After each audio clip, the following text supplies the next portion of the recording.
Good morning, everyone. The teaching strategy that we are going to discuss today are lecture or discussion method and project-based teaching strategy.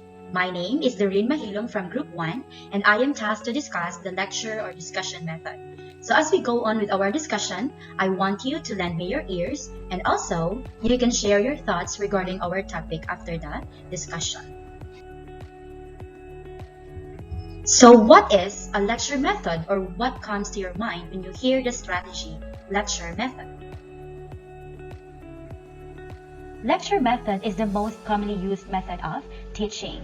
It is most convenient and inexpensive. But why? Because it hardly requires the use of scientific apparatus, experiments, and other aid materials. Usually, it only takes a teacher and a blackboard to deliver a lesson using the lecture method. Since the student do not actively participate in this method of teaching, this is a teacher-controlled and information-centered approach, where the teacher works as a sole resource in classroom instruction. In this method, only teacher does the talking and the students are passive listeners.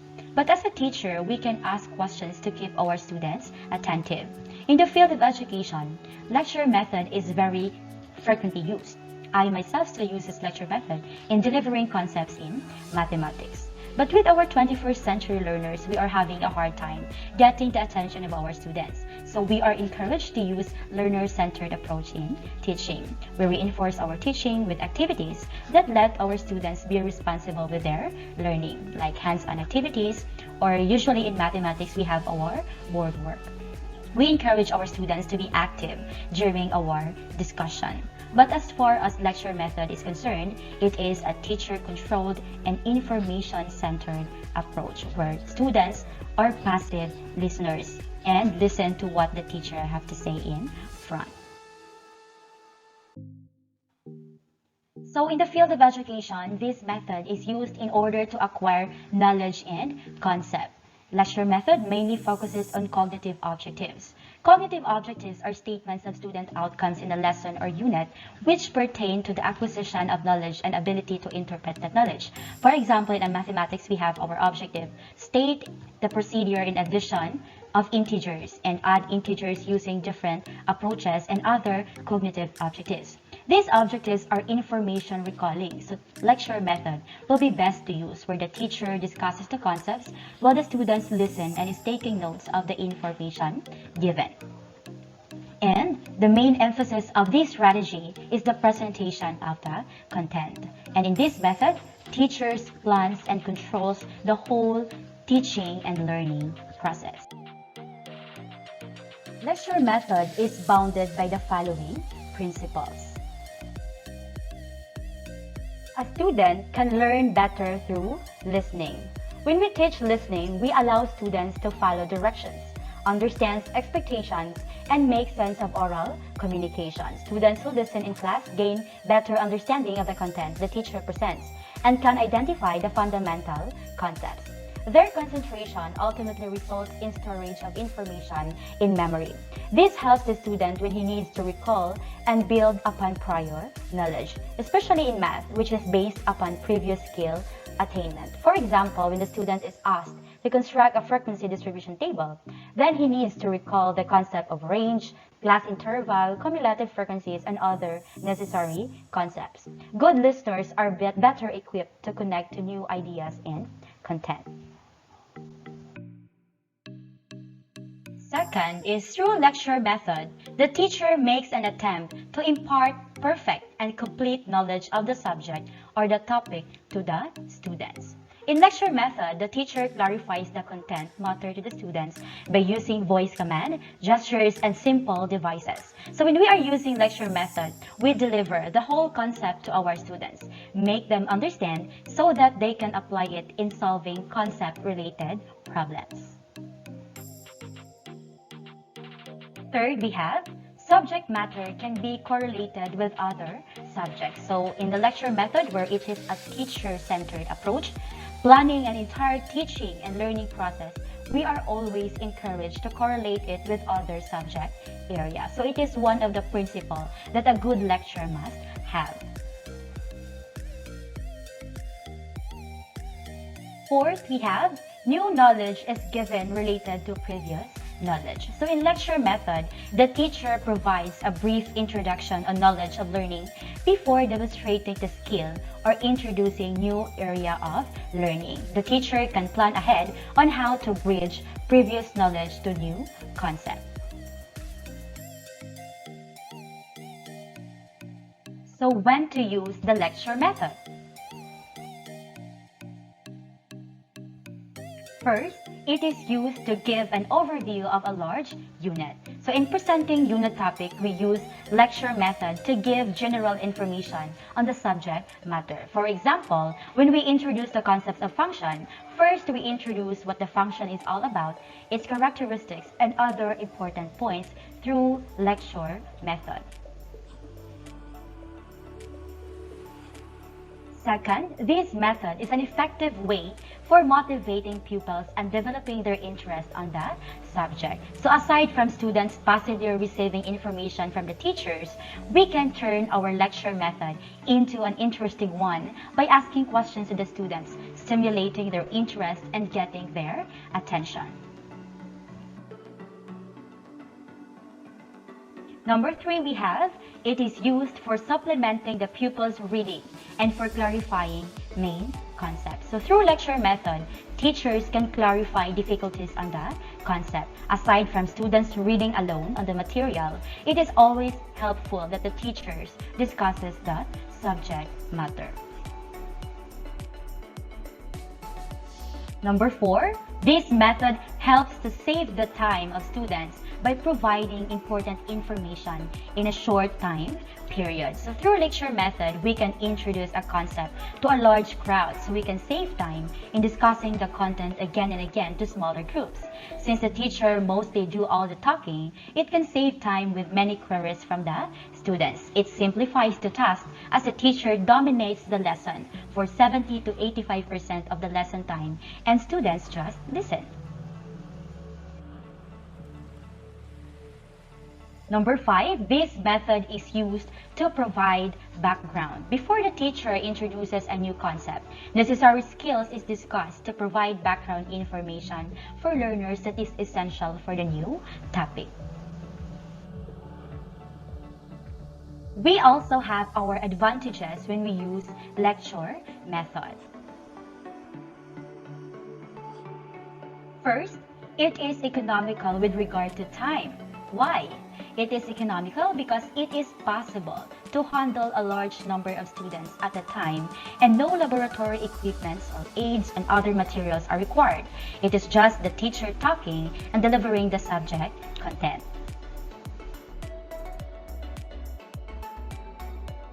Second, we have, it helps in developing the habit of concentration among students. So when one is listening, it takes a deep concentration to understand what is being told.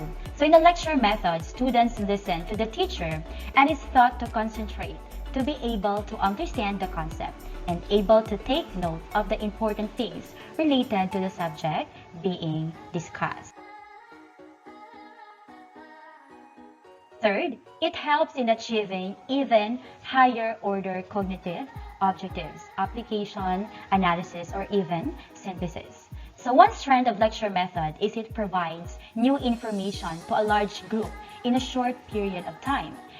There is more time to stimulate thinking among students, to open discussions, to cover underlying concepts, principles, thus stimulates learners' interest in the future subject matter, and thus help in achieving higher order cognitive objectives. Teachers clarify difficulty of the concepts and assist in preparing students for discussion, and thus it promotes critical thinking among students. Fourth, lecture method presents the subject matter in systematic way. A lecture method is an organized verbal presentation of subject matter. In lecture, the teacher provides a structured knowledge to motivate and guide in hunting knowledge to arouse students' interest in a subject. Planning ahead of the lesson allows the teacher to deliver it in systematic way. Number 5, it develops good audience habits. So in lecture method, students listen to the teacher. We are teaching students listening skills. When we teach students how to listen, we allow students to follow directions, understand expectations, and make sense of the content. So if one is talking, then the other is listening. We develop good audience habits. Number 6, through this method, new subject matter can easily be introduced. So through lecture method, the teacher who plans the entire teaching and learning process can easily introduce the new subject matter, starting with a review of the material that came before and show how the new content is connected to or builds on it. Number 7, it enables linkage between previous knowledge with a new one. Research shows that information is more easily learned when it is linked to what one already knows. Thus, to make advantage of a lecture method, the lecturer needs to build a bridge between students' knowledge base and the new material or subject matter of the lecture. Since the teacher alone plans the whole teaching and learning process, he or she can organize the lesson in meaningful sequence using good transition or other relevant illustrations to enable linkage between knowledge acquired. If we have our advantages, we also have our disadvantages when using lecture method. First, since this is a teacher-centered method, so it provides very little scope for student activity. Since the teacher is the one who plans and controls the whole teaching and learning process, students are given limited time to perform an activity, and little time is allotted for hands-on activity in the entire lecture. The teacher is more focused on delivering the concepts and misses to give the opportunities to students to share the process of discovery with their peers. Second, student plays a passive role in this method.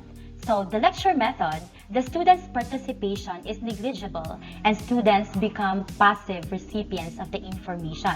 Students is not encouraged to be active learners. This is just to listen to the teacher, passively receiving information, and we are never sure if the students are concentrating and understanding the subject matter being taught to them by the teacher.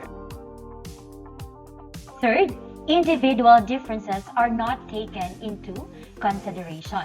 Since the teacher only does the talking, knowledge is imparted so rapidly that weak students develop a hatred of learning. In every class, we have diverse learners, so they have varying needs. So if we are only to use the lecture method, we do not cater to the individual needs and differences of our students. It does not provide corrective feedback and remedial help to slow learners. Since only the teacher does the talking, it is kind of undemocratic and authoritarian method, as students cannot or are afraid to challenge or question the verdict of the teacher. Fourth, it cannot be used for achieving psychomotor objectives. So in this method, there is no place for learning by doing, and thus there is no room for achieving psychomotor objectives. The students just sit there and listen to what the teacher is saying in front of the class. Thank you for listening. That is all for lecture method.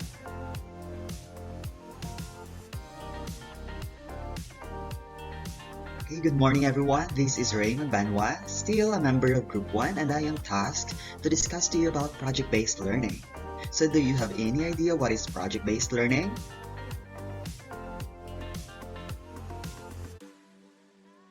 Project-based learning, PBL, or also known as the project-based instruction, is an instructional approach designed to give students the opportunity to develop knowledge and skills through engaging projects set around challenges and problems they may face in the real world, meaning it is a learner-centered approach. In addition, project-based learning is more than just doing a project. in the way you might remember from your own school days. As the Bach Institute for Education explains, with project-based learning, or the PBL, students investigate and respond to an authentic, engaging, and complex problem or challenge with deep and sustained attention. Likewise, Art for Kids, an organization that provides STEAM programs for young learners, puts it even more succinctly that PBL, or the project-based learning, is learning by doing, which is proposed to us by John Dewey. So learning by doing means learning from experiences resulting directly from one's own actions. So it is in contrast with the lecture method, where us, the teacher, gives us or gives the students the lectures and the information. In project-based learning, students make their own learning from their own actions. What are the essential elements of project-based learning?